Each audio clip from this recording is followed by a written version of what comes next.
just add to that a little bit. The key word that Russ just mentioned was sustainability. Because you can come up with a great idea, but the marketplace will generally try to copy that idea with a little twist to it, if it's a really good idea. So, for example, if you could just back to the IT industry, the very first spreadsheet program that I know of was something called VisiCalc. Doesn't exist anymore. One of the first database management systems, I can name 3 or 4 of those, they don't exist anymore. So the idea in itself, the intrinsic uniqueness of it, is not the selling point. The real question is the sustainability adjective associated with it. What's sustainable about it? Now, the sustainability in many cases may turn out to be the superior and unmatchable expertise of the team that's taking this downstream. That's the thing that's hardest for anybody to copy. But if it's just going to be a great idea, it's going to be one of these one-time things unless you can carry that sustainability argument forward.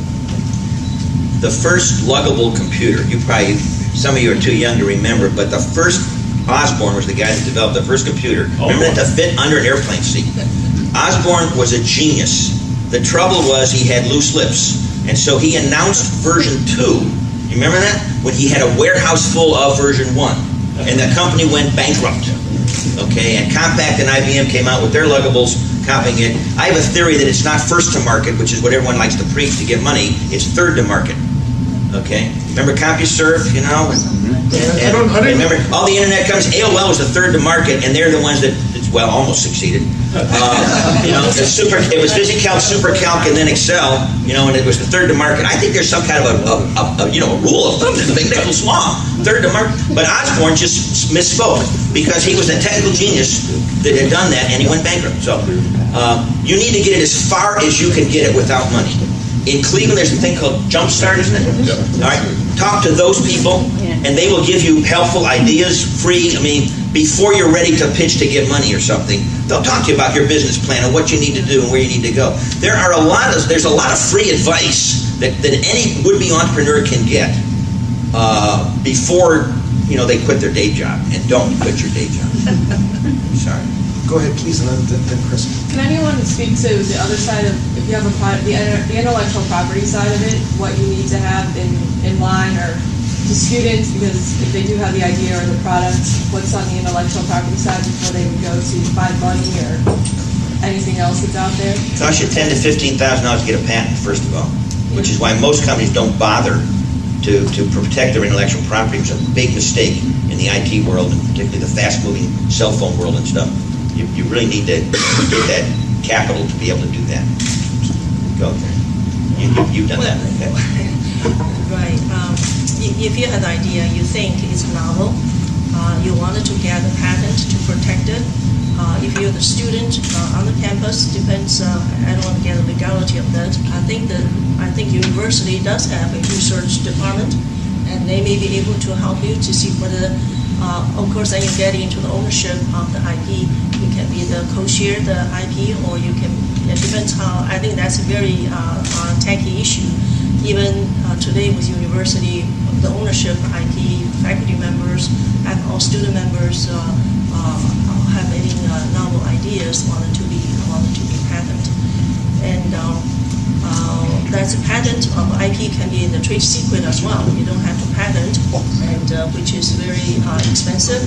And you also have to consider, and once you apply the patent, within the 18 months, it's going to be your idea will be in the public domain before patent issue. Right now, the patent of application time, probably 2-3 years, is very normal.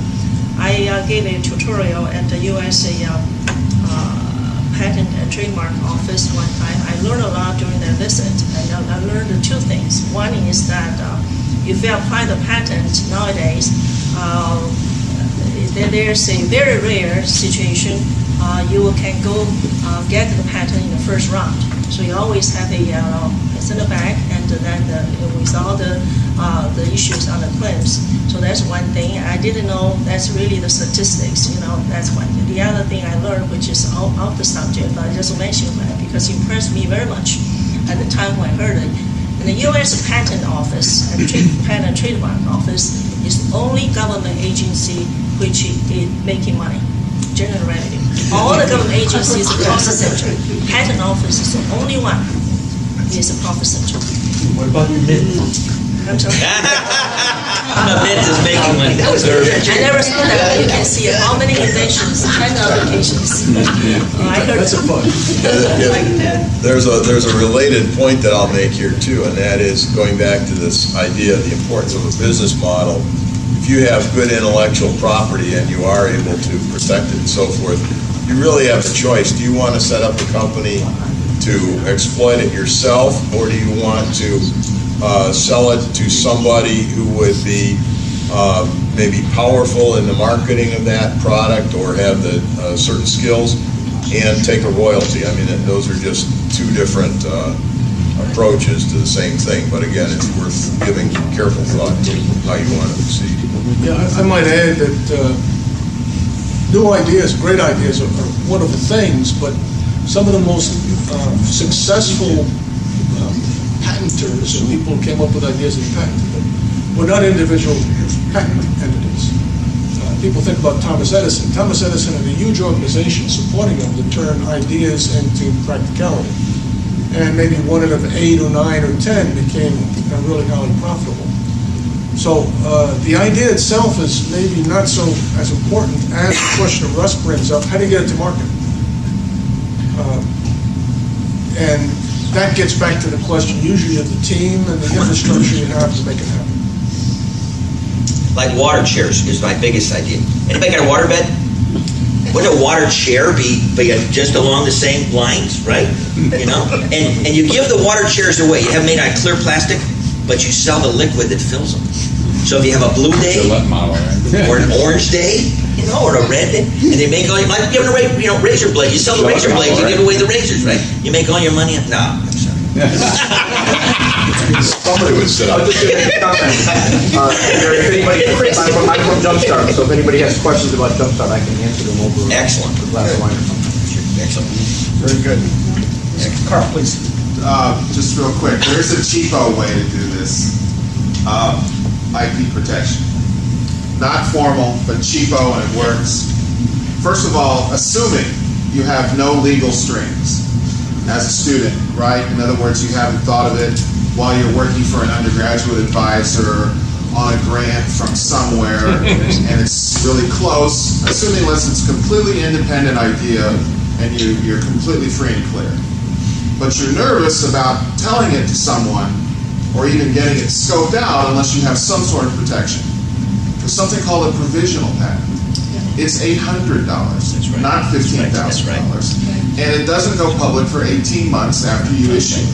And it gives you 12 months in which to then refile under the same date, the same stamp in the ground. So this is what you do. You have a great idea, but you don't know if it's fundable, and you don't know if it's marketable necessarily, but you want to talk to someone about it with some feeling of protection. You spend your $600, you get your provisional, then you're protected.